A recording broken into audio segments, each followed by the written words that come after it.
Ladies and gentlemen, in this Red Gamer Telecom video, let us discuss 20nm and GPUs. So it's emerging that both AMD and Nvidia are having some problems with die shrink. So I'm sure you probably are aware that current graphics cards are running on 28nm, and the basic premise is that they want to shrink this down to 20. The basic idea is that if you can get the transistors smaller on chip, you can, well, pack more of them in. But it's not going too smoothly. So TSMC are the principal foundry both for Nvidia and AMD. Let's discuss the Nvidia part first, shall we? So originally, the Maxwell lineup of GPUs was supposedly going to be on a 20nm process, but this doesn't seem to be the case any longer. Indeed, it appears that we're going to be seeing Maxwell on the 28nm. So this is going to be very much a power saving and performance improvement, kind of like the GTX 750, which, you know, to be fair, it did pretty well. It wasn't a revolution in terms of performance, but, you know, it was quite good. Obviously, they didn't exactly pack it full of CUDA cores, however. So, in theory, this next range of cards is going to launch any point from the fourth quarter of 2014, possibly even December, and it's even possible it could slip into 2015 because of this re-engineering lark. Indeed, what's very interesting is the price range, of course, is still going to be $250 to $500 US, and some of the cards could, the GK 104 successor, which is going to be the GM 204, is going to possibly even feature up to 3,200 cores, CUDA cores, obviously. There's also going to be the 206, which of course is going to be like the next mid-range type of level. It's going to replace, of course, GK 106, and that, once again, is going to be taped out in April. Now, once again, it would look like this isn't going to be pushed until January 2015 either. It's not going to be available in the retail shops, or indeed even for OEMs. Now, there's not that much information regarding the GM200 either, before you ask, which is the one most people are probably going to covet.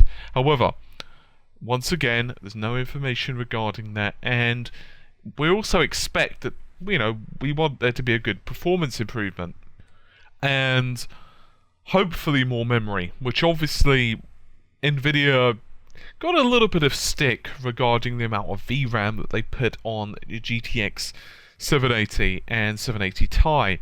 Most, you know, would agree that possibly a little bit more. I think it's fair to say that it's enough if you're not going SLI, but if you're going SLI, particularly on like 4K, really and truly, I don't think that they added enough memory in there. So as I said, it's not like the only people that are having issues are Nvidia. It would also appear that AMD are having a few problems of their own with the shrinking of the manufacturing process, which isn't really to be surprising considering they're using the same plant. So there was a recent investors call from the first quarter, and Lisa Su from AMD, she's senior vice president there, she got a question from Wells Fargo, and basically they asked, well, what's going on? You know, is it going to be 28nm still in 2013? Are you guys going to manage to shrink it down to 20? And basically it's been pretty much confirmed that it's going to be staying on 28nm, and the exact quote was, I think I said earlier sort of what we're going to do in terms of technology strategy. We are 28nm this year, we have 20 nanometer in design, and then FinFET thereafter. So overall, that's our product portfolio. So they haven't really spoken as to the issues here. Obviously, they're both using the common foundry TSMC, as I've mentioned. So it's unclear whether it's that, whether it's just the shrinkage. Obviously, when you start to really shrink this, it becomes a little bit more difficult to work with silicon, obviously the smaller it is. And there are a couple of reasons behind this, as I'm sure many of you are aware, including power and heat. Heat is one of the big issues, basically trying to dissipate heat. We know that AMD have had issues with that, with the 290 range. they managed to improve it somewhat by changing the fan profile and using improving basically the coolers as well, but specifically on the 295s. You know what the story is there with the it's not exactly using a traditional cooler there, is it?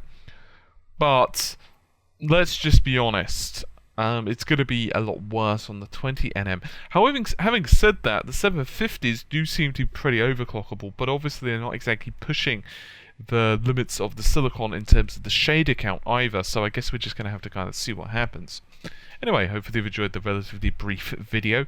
Hopefully we shall be jumping into the 20nm future in not too long.